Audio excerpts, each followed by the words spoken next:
Hello and welcome to the channel. This is still City Knives.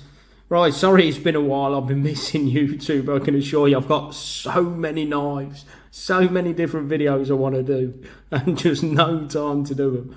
But I thought I'd show you this absolutely beauty of a knife. I'm going to do this in a two parts. I'm giving myself even more work, even though I've got loads of knives I want to show and talk about. But Cooper Cutlery, the more I do research on the company, the more insane the story is. So it's to be part of the sort of cutlery industry, you need to be trained up, obviously, and you know, go through almost like an apprenticeship, and know people in the industry, which they do. They know they've rubbed shoulders with some big people in the industry, but they kind of just went it alone. They just thought, which is brilliant, because cutlery companies now are far and few between. They're dwindling to a really small level now, where it is hard to go and get trained up by companies because there's not many of them out there anymore. So the fact that they said, no, let's just get the equipment and train and go for it ourselves, it's insane. It's brilliant though, because America was one of these that had so many brilliant cutlery companies.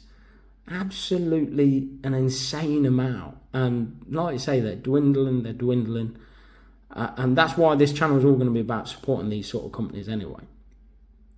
But to just think, let's go for it. Let's just try and make a company. Now, that's why I'm going to do a special, because it's a unique story of a family, and they've got another guy as well that just wanted to start a cutlery company, and the way they went about it and the trials and tribulations of that are very interesting and a brilliant story, and I'm really looking forward to doing that video. I just got to work out how to do it. But yeah, an absolutely brilliant hopefully video. I've just got to, you know, make sure I do it justice. But and they don't get spoken about enough. They're a brilliant company that are doing some amazing things for the cutlery industry. But so this was a gifted knife, and a bit of a story on my channel really. I had a Cooper Cutlery knife, and I follow YouTube religiously and really get involved in, you know, companies coming around, and they started off really got slated on YouTube, and I loved the one I had, and if I'd listened to those reviews I wouldn't have bought it, but the one I had was absolutely spot on. I really enjoyed it. I thought it was a good knife, and I'm glad I bought it and just went for it. And the son got chatting to me. I won't mention his name, I'll mention it on the special, but a fantastic guy, and like I say, they all love cutlery. Well, you've got to do what they did, and they, you know, believe in, you know, bringing it back to America and sort of making American cutlery great again. And you know, I just got on with him. So he said, can I send you a knife? Can I send you one of our new releases? Now, these are all sold. All of the ones that they brought out for that year are sold. So I can't sell you anything. That's not what this channel is about. I'm just a hardcore cutlery fan. I'm not bothered what you buy. I just like the stories behind them. I like talking about cutlery. So I'm not here to sell you anything. And I cringe a bit when you say, oh yeah, I bought that knife, and don't buy anything on my site. So I've got a sample size of one here. Now, this is not how it would come. He must have grabbed this before it had time. So they put the Beaver Falls cutlery etch on it, which I'll show you the original. And then this is what the actual knife should have looked like. It's got beard hair on there, but it looks a bit lovely.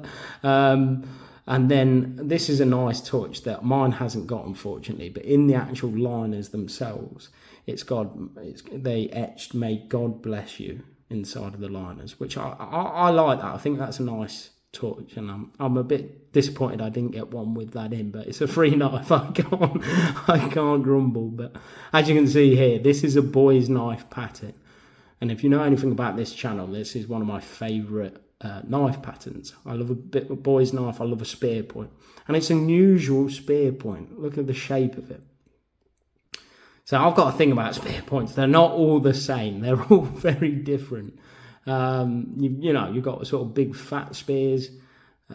You've got more sort of like a Victorinox spear. Well, I don't know. Would you call that a spear point or drop? I know some people say spear point, drop point, but that to me is a spear point. But yeah, I've got a thing, and I seen it in the Kelham Island Museum on older knives.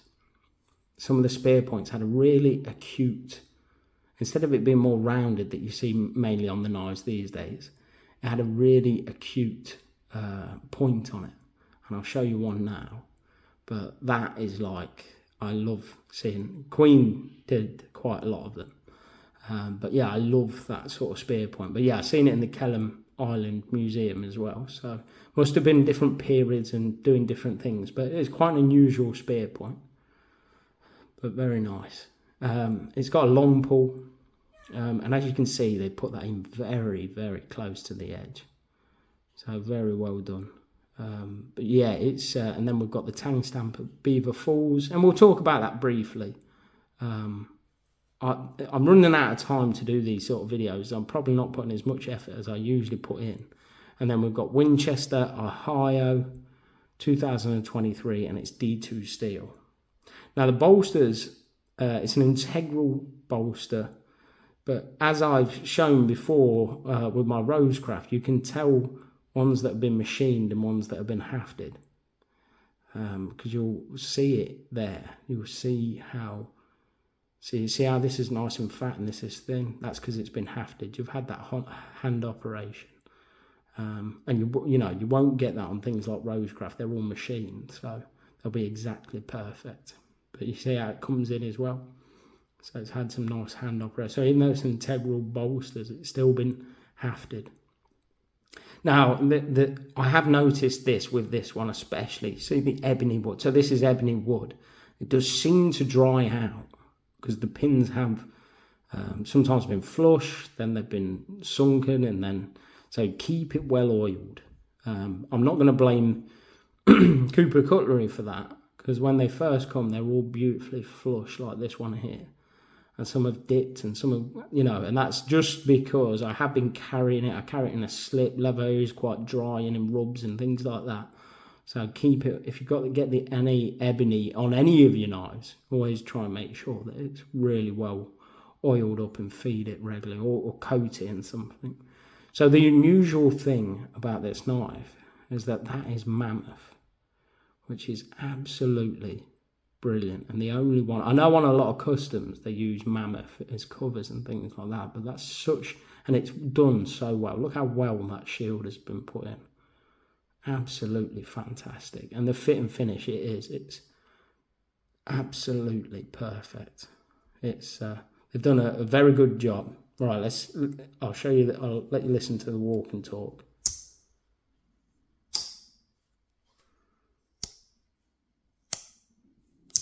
Got such a nice sound. Yeah, absolutely beautiful. No stop pin. Just beautiful. But I'm very grateful that they sent me it. I'm very proud to have it in the collection. Again, a lot of people, Slick Sauce did a brilliant video on the conflict of being gifted knives.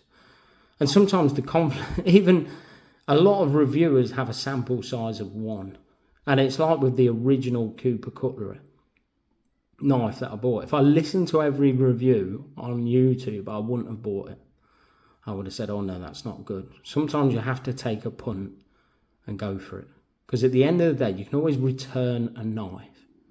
I know it's a bit of hassle, but a part of me thinks it's kind of a part of traditional cutlery, because this handmade product will never be perfect all the time.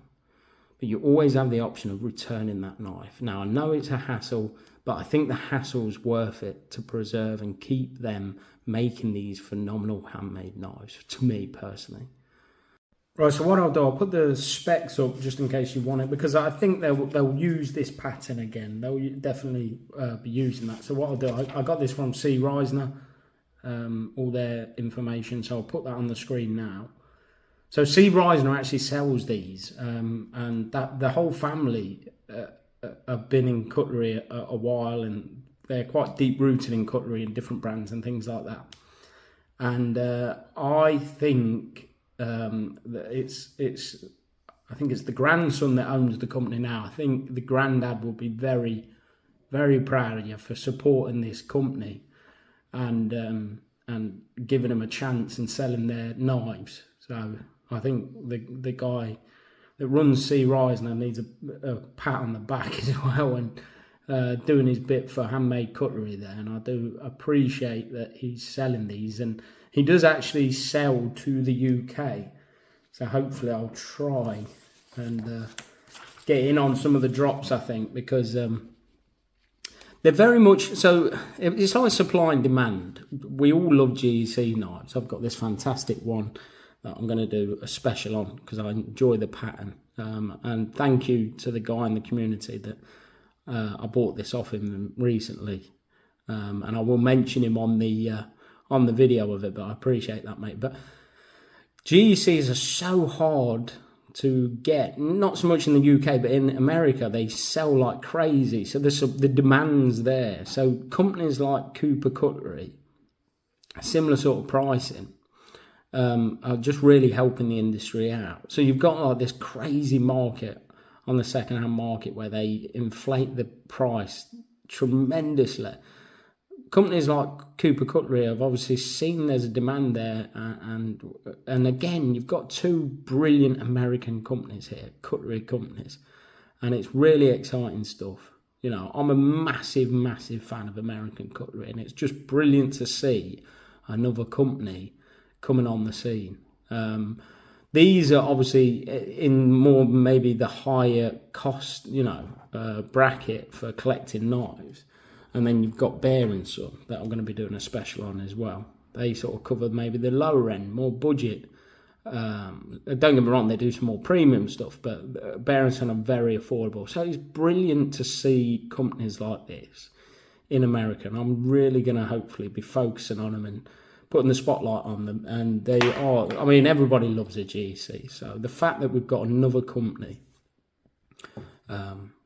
that we can try and it just, like I say, supply and demand, and the demand's there, and thankfully Cooper Cutlery are trying to fill it. Right, so should we do a cut test? I'm famously poor at these. I struggled doing it behind the camera, as you can see there. I caught the tang there, but it came nice and sharp. I have used this, so I always think after you've used it, the cut test, it don't really matter, does it? Because it's not the factory edge as such. So, but yeah, really impressed with this. I'll just show you the box. Sorry, I'm going to show you the box. I just ran off to go and grab it. I keep all my knife boxes, so I wanted to just go and see, because it reminded me so much of an old Queen box, and it could be from some of the, because they bought a lot of their equipment from Queen at auction, so they might have bought a load of unused boxes that they've used. But yeah, very similar. They're a very nice, classy box. I really do. They were two that I just could grab to compare. But yeah, it's a really nice, classy box. Right, so what we got? We've got Beaver Falls Cutlery Co. Lifetime warranty. This logo here is the original Beaver Falls Cutlery logo that they used to use. Then we've got fine pocket knives. A nice scene of like a lake with a beaver. Some waterway, and then a bit of river or something with it. Handmade, hand sharpened, made in the USA. So, and then the paperwork inside. Now, I have watched Knife Fort's video on this particular knife, because he got gifted one as well. He did his about 2 months ago. I'm a bit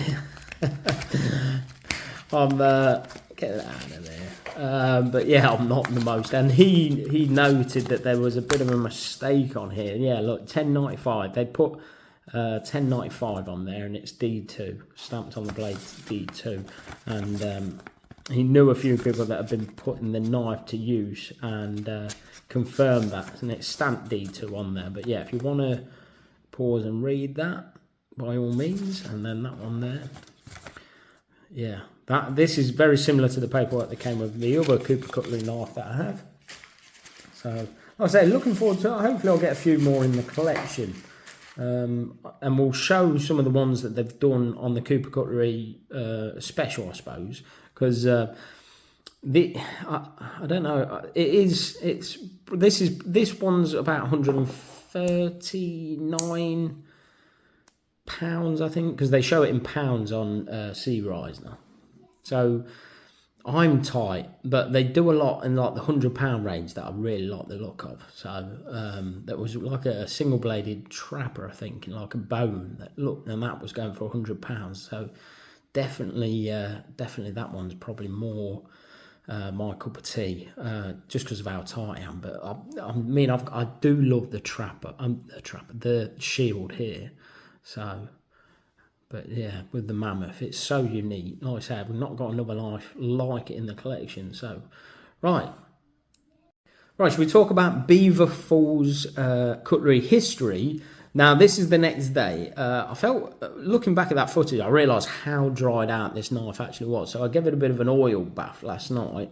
You can see the remnants on the blade still, but like I say, the pins have changed slightly because of how dry I let it go out. So that's not Cooper Cutlery's fault. That's me not doing my due diligence and looking after my knife. And like I say, I didn't know that about ebony. I didn't know it was prone to cracking in one of these that dries out a lot. I think, I'm not 100% certain, I don't know, bog oak might be very similar, but yeah, with all your wood, really, you have to feed it. You really do have to feed it or protect it. But yeah, I gave it some serious soak last night, so look how much the grain's almost closed up compared to how it looked yesterday. Right, so let's have a quick delve into Beaver Falls. I'm not going to go too deep into the history side of it, because it's already quite a long video already. But yeah, they can trace their roots back to 1866. And there's two massive things probably in the history that are quite renowned.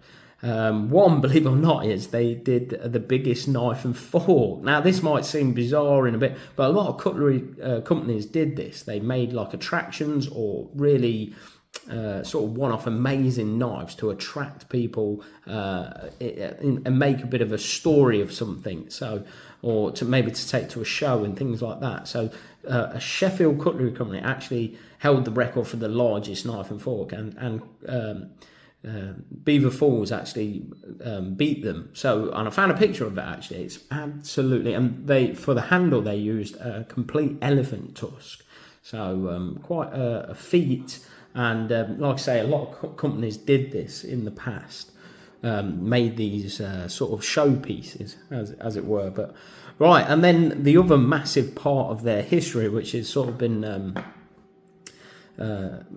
put into this sign and is in the area, is they had a labour dispute. So they had a lot of Sheffield workers in the plant at the time, in the factory.